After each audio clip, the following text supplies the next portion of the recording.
দুই দিন ধরে যা রোদ গরম পড়েছে, গাছগুলো আর মনে হয় বাঁচবে না। তো দেখো কেমন সব নেতিয়ে পড়েছে, কিছু কিছু গাছের পাতা তো একদম শুকিয়ে গেছে। কালকে রাত্রিবেলা অপরাজিতার ফুলের গাছটাও আমি উপরে দিয়েছি জানালার সঙ্গে। তো এক রাত্রির মধ্যেই এই অপরাজিতা গাছের যে আগালটা করে, তো সেটা না জানালার রডগুলোতে পেঁচিয়ে নিয়েছে। গাছে ফুল না ফুটলে পরে ভাল লাগে না। তো আজকে একটা ফুলও ফোটেনি। তো যাই হোক, সকালবেলা আজকে আমরা খাচ্ছি হচ্ছে ফ্রাইড রাইস, পনির ফ্রাইড রাইস, সাথে আছে চাটনি। তো এইগুলো খেতে আর কি অবন্তিকা বেশি ভালোবাসে, তো আমিও এগুলোই করলাম। যা গরম পড়েছে, খাওয়াই যাচ্ছে না ভাত তরকারি কোনো কিছু, বিশেষ করে রান্না করে তারপর খাওয়া একদম মনই চাচ্ছে না। জল খেয়ে সারাটা দিন পেট ভরে যাচ্ছে, এরকম অবস্থা। অবন্তিকাও খেতে চাইছে না। তো সকালবেলা আজকে কালকের ভাত ছিল, এরকম করে নিয়ে খাচ্ছি আর কি।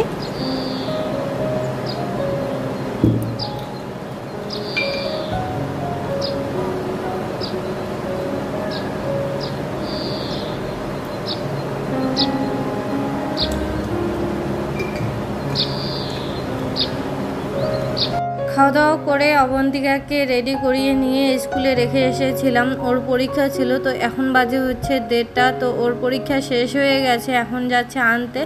যা রৌদ্র উঠেছে, তো সেই জন্য আর কি একটা ছাতাও নিয়েছি সঙ্গে। কয়েকদিন ধরে কোমর ভাঙা টানা, একদম সকাল থেকে রাত অবধি কাজ করতে করতে আজকে একদম ক্লান্ত হয়ে গেছে শরীরটা, মন চাইছে না কোনো কিছু করতে। দেখতেই পাচ্ছ আকার কি হয়ে গেছে আমার। তো চলো, কিছুই করতে ইচ্ছে করছিল না। তো এতক্ষণ শুয়ে বসেছিলাম, এখন যাচ্ছে অবন্তিকাকে আনতে। দেখো কি রৌদ্র উঠেছে তার। আরও এই রাস্তাটা নতুন করে পিচ দিয়ে আর কি পাকা করেছে। তো এই নতুন রাস্তার গরম রোদ, ও ভাব উঠেছে ভাব। ওই দেখো আমাদের ছাত্রী আগে আগে যাচ্ছে, আমি পিছে পিছে। আমার ছাতার তলে ওর পোষাচ্ছে না, আমি আস্তে আস্তে যাচ্ছি, মানে নর্মালি হেঁটে হেঁটে যাচ্ছি। আর ও তো 1 পা 2 পা করে এগোতে এগোতে মানে দৌড়াচ্ছে মাঝে মধ্যে। বন্ধুরা, অবন্তিকাকে স্কুল থেকে নিয়ে এসে আগে স্নান করে নিলাম। তারপর এই বোতলগুলোর মধ্যে জল ভরিয়ে ফ্রিজে এখন রেখে দিচ্ছি। আমাদের ফ্রিজে সবসময় জল থাকে না, যেদিন খুব রৌদ্র গরম হয় সেদিনই রাখা হয় শুধুমাত্র। আর যদি সবসময় জল রাখি, তাহলে ওই জল খেয়ে খেয়ে অসুখ ধরাবে অবন্তিকা, কাশি হাঁচি সর্দি। সেই ভয়ে আমি রাখি না, দেখি কোথার থেকে তুই ঠান্ডা জল পাস আর ঠান্ডা জল খেয়ে অসুখ ধরাস। তো আজকে খুব গরম পড়েছে। অবন্তিকার বাবা এসে না হলে বলবে যে কিছুই করনি, 1 বোতল তো জল ফ্রিজে রাখতে পারতে। তো সেই জন্য আমি যতগুলো বোতল ছিল সবগুলোতে জল ভরিয়ে রাখলাম। আর একটা বোতলে আমি শরবত করে, মানে ওর জন্য আর কি ভালো করে শরবত করে সাথে একটা কমলাও কেটে দিচ্ছি, মানে সেন্টটা ভালো আসবে, টেস্টটা ভালো আসবে। তো এটাও আর কি ফ্রিজে রেখে দেবো, ও আসলে পরে ঠান্ডা ঠান্ডা দিয়ে দেবো। আর বিশ্বমা সংক্রান্তির দিন শাক নিয়ে এসেছিলাম, তো সেখানে না 4-5টা আর কি পুদিনার ডালও ছিল। তো সেদিন শাকেও কিছু মিশিয়েছি, আর 2টা ওই কাপে করে রেখে দিয়েছি। তো ওখান থেকে 2টা পাতা ছিঁড়ে এর মধ্যে দিলাম, আঙ্গুরও কয়েকটা কেটে দিচ্ছি। তো এরকম করে জল খেলে নাকি শরীরটা ভালো থাকে, তো সেই জন্যই আর কি ফ্রিজে রেখে দিলাম। তারপর ভাত রান্না করার জন্য আমি এখানে জল বসিয়ে দিয়েছি, জলটা গরম হয়ে গেছে, এবারে চালটা দিয়ে দিলাম। আর ওইদিকে প্রেশার কুকারে নবরত্ন ডাল সেদ্ধ করতে বসিয়ে দিয়েছি। আজকে পনির দিয়ে নবরত্ন ডাল করব, ভাত করব সিম্পল, আর যে কোনো একটা ভাজা করব, বাস এগুলো দিয়ে খেয়ে নেবো। এত গরমে আর বেশি কিছু রান্না করতে ইচ্ছা করছে না।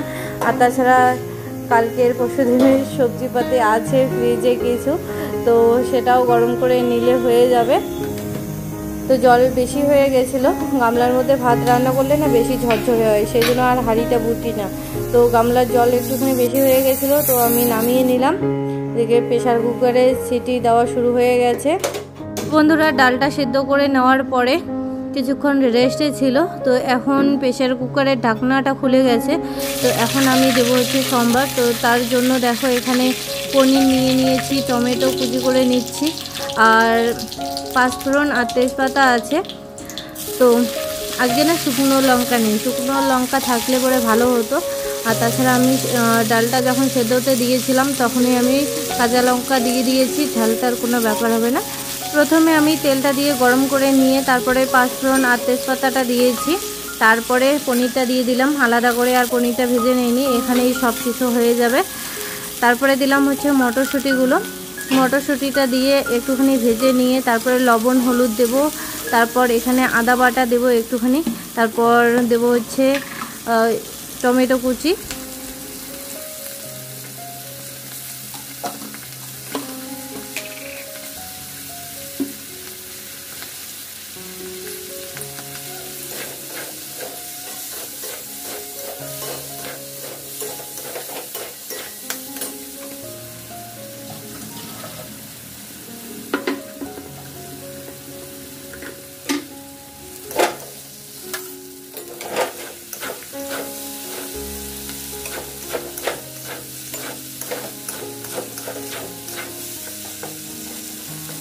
পনিরটা ফ্রিজে ছিল, তো ঠান্ডা অবস্থায় আমি গরম তেলের মধ্যে দিয়ে দিয়েছি, তো তলার দিকে লেগে যাচ্ছে, তো সেই জন্য আর কি এরকম শব্দ হচ্ছে।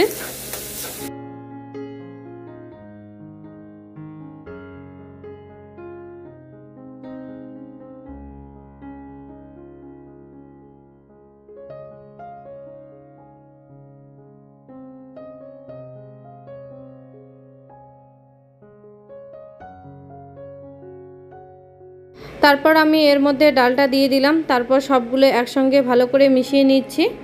তলার দিকে যেগুলো লেগে গেছিলো সেগুলো খুন্তির সাহায্যে তুলে দিচ্ছি। তারপরে এর মধ্যে আমি দিয়ে দেবো হচ্ছে শুকনো ধনেপাতা।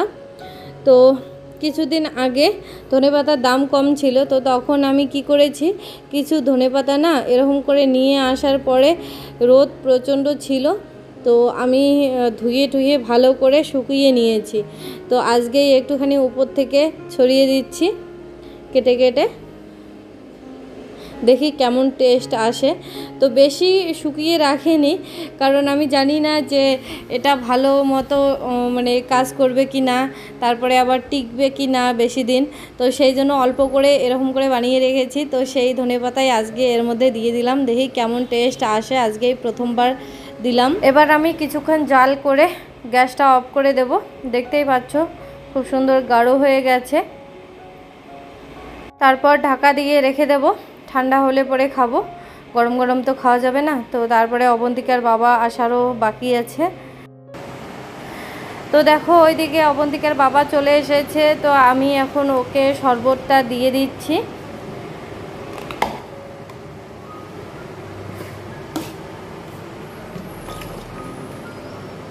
আমি যে শরবতটা করে রেখেছিলাম, তো একদম কড়া করে রেখেছি, চিনিও বেশি দিয়েছি, লবণও বেশি দিয়েছি, ওর মধ্যে লেবুর রসটাও বেশি দিয়েছিলাম, কারণ অল্প একটুখানি শরবত আমাদের হয় না।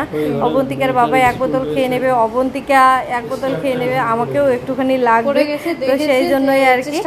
তো এবারে সবগুলো বোতলে বোতলে করে ঠান্ডা জলের সঙ্গে শরবত ভরে নিচ্ছি।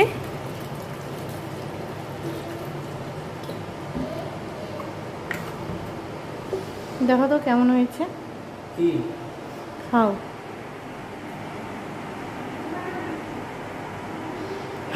কেমন হয়েছে?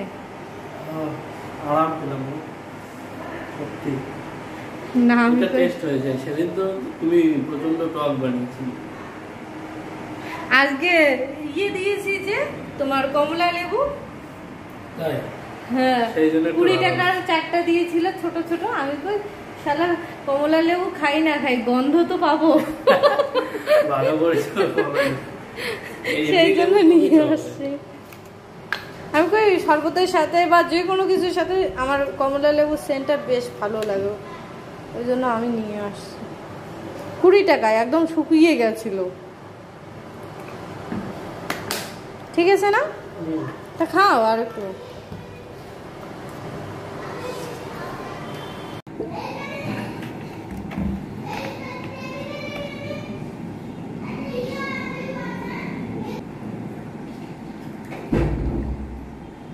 তো বন্ধুরা শরবত খাওয়ার পর কাপড় চেঞ্জ করে নিয়ে তারপর ঠাকুরকে বাতি দিলাম, সন্ধ্যা বাতি দেওয়ার পরে অবন্তিকার বাবাকে বললাম যে ভাত খাও। তো ও বলছে যে আজকে আমি অফিসে দুপুরবেলায় খেয়েছি পেট ভর্তি করে, তো এখনই আর ভাত খাবো না, দেরি খাবো।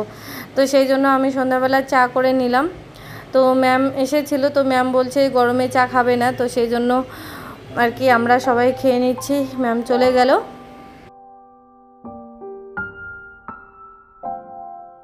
বন্ধুরা গরমে টেকা যাচ্ছিল না, তো তারপরে শাড়িটা চেঞ্জ করে নিয়ে আবার একটা জামা পরে নিয়েছি।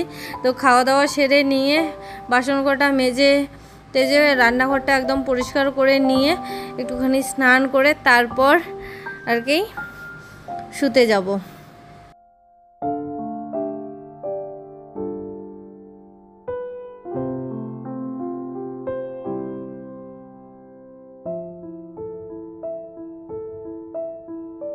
তো বন্ধুরা আজকের ব্লগটা তোমাদেরকে কেমন লাগলো অবশ্যই কমেন্ট করে জানিও।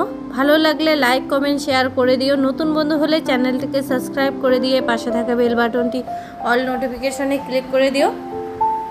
তো আজকের মতো এখানেই টাটা, সবাই ভালো থেকো, সুস্থ থেকো, সাবধানে থেকো। দেখা হচ্ছে পরের আর একটি ব্লগের সাথে।